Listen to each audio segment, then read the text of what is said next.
తాకట్లో ఉన్న బంగారాన్ని విడిపించి ఆ రోజున మార్కెట్ ధర కట్టి మిగిలిన డబ్బును మీకు అందిస్తుంది కొమ్మూరి గోల్డ్.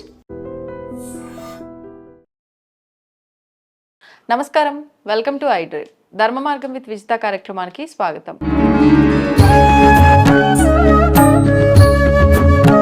ప్రస్తుతం మనతో పాటు ఉన్నారు ప్రముఖ ఆధ్యాత్మికవేత్త, జ్యోతిష వాస్తు పండితులు, లలిత ఉపాసకులు శ్రీ శ్రీ శ్రీ నానాజీ పట్నాయక్ గారు. ఇప్పుడు వారితో మాట్లాడదాం. నమస్కారం అండి. శ్రీమాత్రే నమః. దానికి వాళ్ళ మన షూట్ షెడ్యూలే లేదు. అవునండి, మీరు మెసేజ్ చేసిండ్రు, కాల్ చేసిరు, ఒక అర్జెంట్ టాపిక్ ఉందండి, మాట్లాడాలి ఖచ్చితంగా అని చెప్పి. మరి ఏంటి ఆ టాపిక్? ఏం లేదండి, యాక్చువల్లీ నేను ఒక 15-18 రోజుల క్రితమే నేను ఒక వీడియోలో కూడా చెప్పాను, యుద్ధంలో ఇంకొక మలుపు ఉంది అని. అది ఇప్పుడు ఆసన్నమైంది చెప్పాలంటే. ఎందుకంటే ఈ రోజున్న గ్రహస్థితులు నిన్నటి నుంచి చూస్తే ఏంటంటే మనకి కూర్మచక్రంలో కూడా మనకి కూర్మచక్రం అని ఉంటుంది, అంటే మనకి టోటాయిస్ లాగే ఉంటుంది. అది ఉండి దాని నుంచి మనకి నక్షత్రాలు వేసి చెప్పే విధానం ఉంటుంది. మనకి పరాశర మహర్షుల వారు దాన్ని వివరించారు. అది కాకుండా ఇప్పుడు మనకి ఈ సంవత్సరం మీరు చూస్తే కనుక 3 సార్లు పంచగ్రహ కూటములు, 3 రాసులు గురువు మారడం, ఇవన్నీ ఏం సంకేతం అంటే యుద్ధం ఖచ్చితంగా ఇంకా పెరుగుతుంది. అయితే యుద్ధం పెరగడం మనం ఆల్రెడీ 45 రోజుల నుంచి 50 రోజుల నుంచి చూస్తున్నాం. మనం ఆల్రెడీ ప్రిడిక్ట్ చేసాం, ఇది యుద్ధం ఏం ఆగేది లేదు, పెరుగుతూనే ఉంటుంది అని చెప్పుకున్నాం. అట్లాగే అవుతుంది. అయితే ఇప్పుడుండే ఇదేంటంటే ఇండియాకి పాకిస్తాన్కి ఖచ్చితంగా యుద్ధం ఉంది. అవునా? ఎందుకంటే మనం ఇంతసేపు మనం ఇజ్రాయెల్, ఇరాక్ అండ్ వీళ్ళ మధ్యనే చూసాం, దుబాయ్, ఈ కంట్రీస్ మధ్య. అమెరికా అంటే డైరెక్ట్గా కాకుండా ఇండైరెక్ట్గా చేస్తుంది. కానీ ఇక్కడ నేను కూర్మచక్రాన్ని బాగా అబ్జర్వ్ చేస్తే నాకు అర్థమైన విషయం ఏంటంటే, మనకి ఈ 2 గ్రహాలు ఏవైతే మనకి శని కుజులు ఇద్దరూ కలిశారు మార్చ్ స్టార్టింగ్లో, ఏప్రిల్ 1వ తేదీ నుంచి, నిన్నటి నుంచి కలిశారు దాదాపు. సో నిన్నటి నుంచి ఏప్రిల్ 1వ తేదీ నుంచి 2వ తేదీ నుంచి ఎప్పుడైతే కలుస్తున్నారో, దీనివలన ఏంటంటే ఏప్రిల్ 1 నుంచి ఉండే గ్రహ ప్రభావం, అంటే 3 గ్రహాల స్థితిగతులు మారాయి అని అన్నారు మీరు. మొన్న రవి కుజ శని చెప్పుకున్నాం కదా, దానివల్ల అని. అయితే ఈ గ్రహాల మార్పు వల్ల కొంతమంది రాజకీయ నాయకులకి, ప్రెసిడెంట్లకి ఇబ్బంది ఇస్తుంది అని చెప్పుకున్నాం కూడా మనం ఆ రోజు. అలాగే ఇదేంటంటే ఇది ఎటువైపు దారితీస్తుంది అని దాన్ని అనాలిసిస్ చేసుకుంటూ మహర్షులు చెప్పినటువంటి కొన్ని తీసుకుంటే ఇది ఇండియా మీద కూడా చూపిస్తుంది, ఇండియా పాకిస్తాన్ వారికి కూడా చూపిస్తుంది అనే విషయం నాకు అర్థమైంది. కాబట్టి ఏంటంటే నేను ఎందుకు ఈ విషయం చెప్పాలనుకుంటున్నానంటే, మనకి ఎప్పుడైనా సరే సరిహద్దుల్లో ఉండే వాళ్ళకి ఇబ్బంది వస్తుందండి.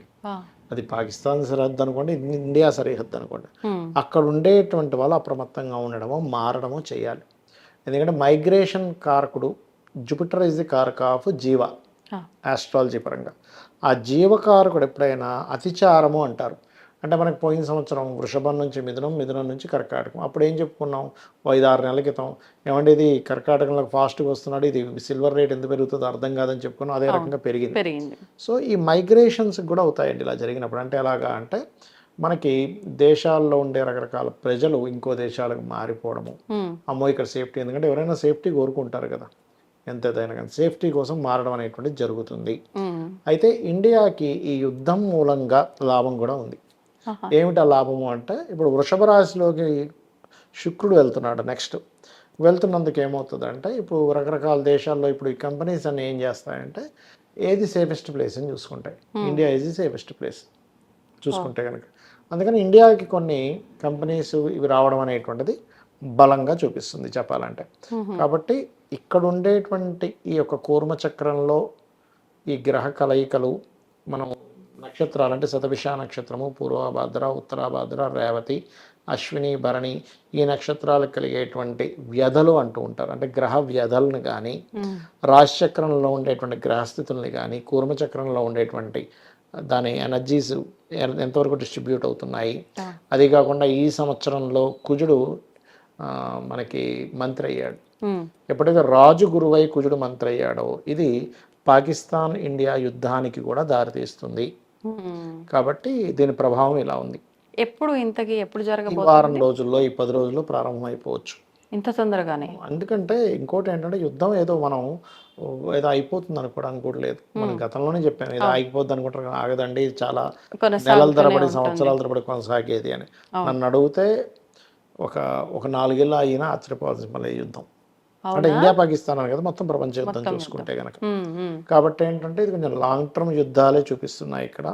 కాబట్టి జనాలందరూ ఇవన్నీ ఎందుకు చెప్పారు మనకి పరాశర మహర్షులు వారు, మనకి ముండే ఆస్ట్రాలజీ మైథుని జ్యోతిష్యం అంటారు. అంటే జన్మజాతకం వేరు, ఈ మైథుని జ్యోతిష్యం అంటే మనకి సంహితాసులో ఇస్తుంటారు దీని గురించి.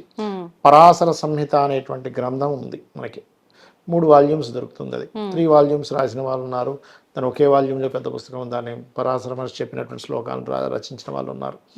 ఇందులో వీళ్ళు చెప్పినటువంటివి ఏంటంటే గురువు అతిచారం మంచిది కాదు, ప్రకృతిలో కొన్ని సంకేతాలు మనం దాన్ని కలుపుకోవాలి, మరియు దీంతో పాటు 3 సార్లు పంచగ్రహ కూటమి రావడము, ఈ అగ్నితత్వ రాసులు ఏదైతే మనకి కుజుడు ఈసారి మంత్రి అయ్యాడు, మంత్రి అయినప్పుడు మన ఆలోచన విధానం ఎంతసేపు ఏంటంటే ఎవరితో ఎవడు యుద్ధం చేసుకుందామా, గొడవ పెట్టేసుకుందామా ఇప్పుడు అనేటువంటిది ఉంటుంది. కాబట్టి ఈ కూర్మ చక్రంలో ఈ గ్రహాల యొక్క స్థితిగతులన్నీ కూడా ఇండియా పాకిస్తాన్ మీద కూడా దీని ప్రభావం చూపిస్తుంది. కాబట్టి ఇండియా పాకిస్తాన్కి ఆర్మీ పరంగా యుద్ధము, వాయు సంబంధంగా అంటే ఎయిర్ ఫోర్స్ పరంగాను, మరియు జల సంబంధంగాను ఈ 3 రకాలుగా యుద్ధం రానుంది. ఇంకా అందులో ఎటువంటి సందేహం కానీ సంకోచం కానీ అక్కర్లేదు. ఇప్పుడు మీరు ఇందాక కంపెనీస్ రావటం వల్ల లాభం ఉంది అంటే ఉద్యోగ అవకాశాలు పెరుగుతాయి ఉద్యోగ అవకాశాలు ఒకటండి, నేను దానికి ఇంకో వీడియో చెప్తాను మీకు. ఉద్యోగ అవకాశాలు మనం ఆల్రెడీ 4 ఏళ్ల క్రితం ఒక వీడియోలో చేసాం. ఉద్యోగ అవకాశాలు తగ్గుతున్నాయి, మీరు ఇక్కడ నుంచే స్కిల్స్ పెంచుకోండి. ఒకవైపు కొన్ని ఏ వల్ల దెబ్బపడేది పడుతుంది, ఈ శుక్రుడు వృషభంలోకి రావడం వల్ల కొన్ని కంపెనీస్ ఎస్టాబ్లిష్ అవ్వడం కూడా జరుగుతుంది ఇండియాలో, ఫారిన్ కంట్రీస్. కాకపోతే మనం ఈ యుద్ధం మాత్రం వస్తుంది అనేటువంటి చాలా స్పష్టంగా చూపిస్తుంది. దీనివల్ల అంటే కొంతకాలం కొన్ని సంవత్సరాల పాటు కొనసాగుతూనే ఉంటుంది. అవునండి, అవునండి. దీనివల్ల అంటే ఎక్కువగా జన నష్టం ఎక్కువగా జరిగే అవకాశం ఉంటుంది అంటేనే అసలు నన్ను అడిగితే యుద్ధం రాకూడదనే కోరుకోవాలి ఎవరైనా కూడా. ఎందుకంటే యుద్ధం వల్ల నష్టమే కానీ అభివృద్ధి ఏముంటుంది. ఇప్పుడు ఆ దేశాల యొక్క ఆస్తి నష్టాలు, ఎయిర్పోర్ట్లు పేల్చేస్తారు, రాడార్లు పేల్చేస్తారు, లేకపోతే షిప్ మన ఏమంటారు ఈ షిప్స్ ఆగేటువంటిది ఏవైతే ఉంటాయో షిప్ యార్డ్స్ పేల్చేస్తారు, వాళ్ళ జన నష్టం జరుగుతుంది, అంతా నష్టమే కదా. కాకపోతే ఏంటంటే కాలము మనకి ఆ రకంగా ప్రభావితం అయినప్పుడు మనిషి యొక్క ఆలోచన విధానం, ఒక దేశ నాయకుడు ఈగో ఏంటంటే నేను చెప్పినప్పుడు ఇప్పుడు వినరా. ఇప్పుడు ఏంటంటే ఇప్పుడు 3వ ప్రపంచ యుద్ధమే అనుకోవాలి ఇది. 3వ ప్రపంచ యుద్ధం గతంలో కూడా మనం చెప్పుకున్నాం. దీనివల్ల ఏంటంటే అనుప్రయోగం కూడా ఖచ్చితంగా జరుగుతుంది అనేటువంటి చూపిస్తుంది, అణుబాంబు ప్రయోగం కూడా ఉంటుంది ఇందులో. కాబట్టి నేను చెప్పేది ఏంటంటే మీరు కాస్త ఎప్పటి నుంచో చెప్తున్నా కొంచెం క్యాష్ చేతిలో పట్టుకోవడం, ఇండక్షన్ స్టవ్స్ పెట్టుకోవడం, ఎందుకంటే ఇవన్నీ గ్యాసు చమురు మీద ఎక్కువ ప్రభావం చూపిస్తుంది. పవర్ రిలేటెడ్ వెహికల్స్ పెట్టుకోవడం, ఎక్కడికైనా వెళ్ళాలి అంటే కొంచెం ఇమీడియట్లీ ఏం చేయాలి, కొంచెం మెడికల్ సామాగ్రి కూడా మన దగ్గర పెట్టుకోవడం. ఎందుకంటే ఒక్కోసారి ఏమైపోద్ది అంటేనండి మనకి ఎప్పుడు యుద్ధం వచ్చినా మీరు చూస్తే కనుక కొన్ని దేశాల మీద ఒక్కొక్కసారి పైనుంచి దాడులు జరుగుతాయి. జరిగినప్పుడు ఆ దేశం ఏం చేస్తుంది అంటే మొత్తం పవర్ తీసేస్తుంది. ఎందుకు తీస్తుంది అంటే ఇక్కడ ఏ దేశము లేదు అనే ఫీలింగ్ కలిగించాలి. అంటే వాడు వేసినటువంటిది వేస్ట్ అయిపోద్ది కదా, ఎక్కడ ఏం లేని దగ్గర వేస్తే. వాడు ఉన్న జనాలను దగ్గర వేస్తే వాడికి కొంచెం ఆ వేసినందుకు ఆ ఖర్చు ఒక గిట్టుబాటు అవుద్ది వాడికి కొంచెం. అమ్మాయి వేసాను ఈ దేశంలో ఇంతమంది పోయారనే ఫీలింగ్ వస్తుంది వాడికి. అందుకని ఏంటంటే ఈ యొక్క దేశాలకి అప్పుడప్పుడు ఈ యుద్ధాలు వచ్చినప్పుడు ఈ పవర్ తీసేస్తూ ఉంటారు. అసలు పవర్ కూడా లేకపోతే మనం ఎలా సర్వైవ్ అవ్వాలి అనే దాన్ని కంప్లీట్గా మీరు అర్థం చేసుకుంటూ ముందుకు వెళ్ళాలి అనేటువంటిది అర్థం చేసుకోవాలి. అది. ధన్యవాదాలు. శ్రీమాత్రే నమః.